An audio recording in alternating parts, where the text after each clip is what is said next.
મારી વાડીમાં આજ જે માંડવી વાવી છે તો તેમાં ભૂંદડા કે રોજડા ને એવું બધું માંડવી બગાડી નાખે તો તે માટે એક ઇલેક્ટ્રિક મશીન છે તો તેમનું હું તમને આજે રિવ્યૂ કરાવીશ તો ચાલો.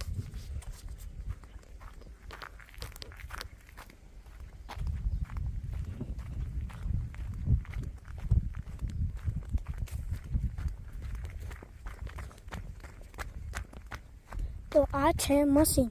અહીંયાથી તે લાઇટ થાય છે, તે આમ ફરે છે, પછી તેનું લાઉડ સ્પીકર અહીંયા છે, પછી તેમાં સ્વિચ આવેલી છે, તેનાથી તે ચાલુ થઈ શકે. જો અને આમાં ચાર્જિંગ કરવાનું નથી હોતું કેમ કે આમાં સોલાર પેનલ છે. તો તમે જોઈ લીધી સોલાર પેનલ.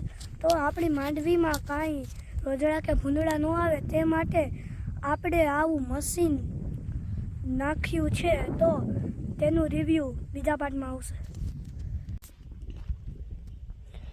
આ લાઇટ છે, બે કોર છે લાઇટો. તે આમ ફરે છે, પછી તેની અહીંયા સ્વિચ છે. તડકો છે ને એટલે નહીં દેખાય. તેની અહીંયા સ્વિચું છે, પછી અહીંયા તે જીવડા પકડે છે, પછી સોલાર પેનલ છે કે જેનાથી તે ચાર્જ થઈ શકે. બસ.